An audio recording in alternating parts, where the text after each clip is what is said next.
Joining us for more is Redfin CEO Glenn Kelman. Glenn, it's been somewhat surprising to see how much strength there is in terms of home buying demand. What are you seeing right now as far as what's driving it and where the action is hottest?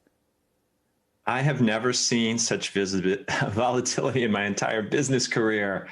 Low interest rates are the main driver. People are thinking more and more about home. They're stuck at home. They need a new floor plan so they can Zoom in a different room than their kids. And so, powered by rates and that interest, we're just seeing very strong demand. My follow-up is just in terms of how sustainable this kind of demand is, where people are still feeling the effect of the stimulus programs from government, the extra unemployment benefits. We still have a pretty tough economic picture in this country with projections of double-digit unemployment lasting. So how strong can the housing picture hold up? Well, that's the question everyone has. One reason we're confident it will hold up at least for a few months is because our traffic growth has been so strong. Usually people look at homes online before buying them. But I think everyone is pinching himself right now, trying to decide if this is really real. It feels as if the economy has split in two, that there's a working class group of Americans who are really suffering because retail, hospitality, and other sectors of the economy are shut down. And then there's another group of professionals who are working from home and wanting to buy a better house with the money to do so. And so housing is becoming more and more of a luxury good, and the economy is still strong among that professional class. Glenn, are there very different urban versus suburban versus rural trends at the moment? Well, you just see so many people wanting to leave the big city because they've been paying high taxes, high housing prices to live in those cities, and now they are free to move about the country. They can work wherever they want and still earn a great wage with a great job. And so we've seen traffic to cities with less than 50,000 people go up 90%, whereas our overall traffic to other types of cities is only up about 20%. So people are really looking to move to places in America that previously just didn't have many economic opportunities, but have incredibly affordable housing. What are you seeing in real time, Glenn, in the hotspots like Texas and Arizona and California and Florida? Has there been a material shift in demand as a result of these case numbers exploding? Not yet. We keep looking for that. So we've tried to bifurcate the country into areas where there hasn't been a second surge of coronavirus infections and areas where there really is. And so far, both types of areas are still seeing strong home buying demand. I think as we start seeing more hospitalizations and potentially more death, that may chill the economic mood. It certainly won't be our first concern. We want to make sure everybody is healthy and safe. But we also worry that it'll have a knock-on effect in the housing market. So far, it just hasn't materialized yet.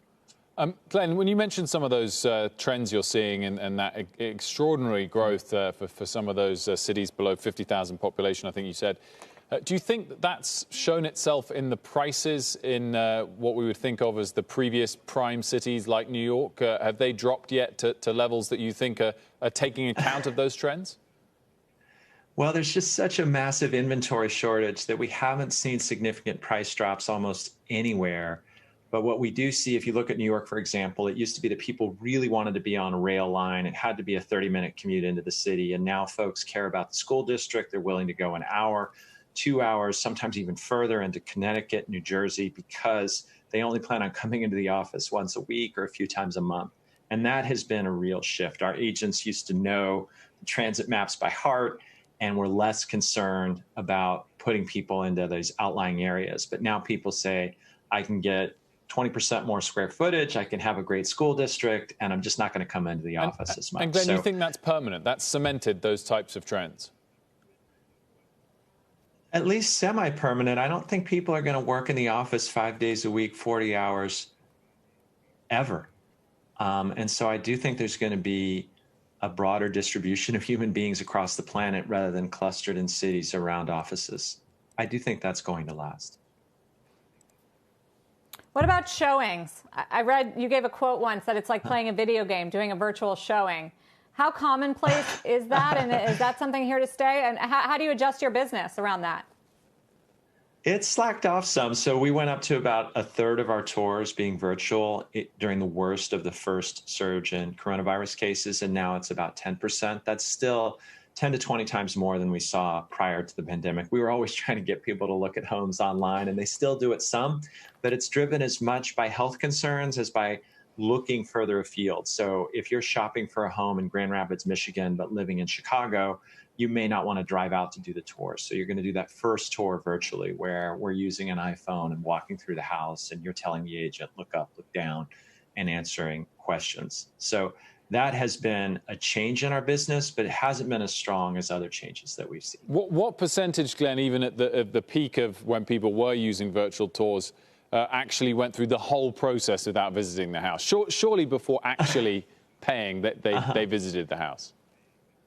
Well, about 25% of people have put an offer on a home sight unseen. Wow. And what you saw, especially at the peak of COVID, was that people were having new kinds of contingencies where we'll agree on a price and then I'll come into the house. The seller was fine with that because he didn't want to host unnecessary showings. The buyer didn't want to get out of his car and have to meet somebody else. And so basically you'd come to terms and then say, but I still got to see the house. So after the offer was accepted, the buyer would walk in, the seller would clear out, and if the home was the way that it had been presented online, the deal would go through. And we've always had inspection and mortgage contingencies, but this was just a variant on that. And I think that's become more popular, especially as people are migrating. What do all of these trends, Glenn, mean for rentals? What are you seeing? Rental demand, prices?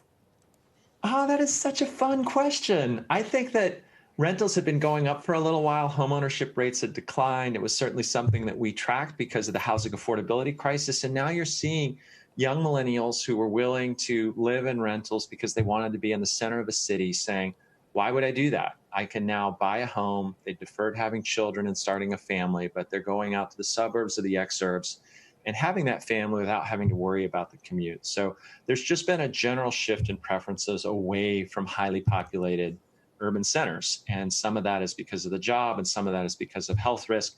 But I think it's a negative for rentals and a positive for home ownership. We're going to see, in my guess, the first significant increase in home ownership rates since the great financial crisis. Glenn, thanks so much for joining us. Great conversation as always. Fun to be here.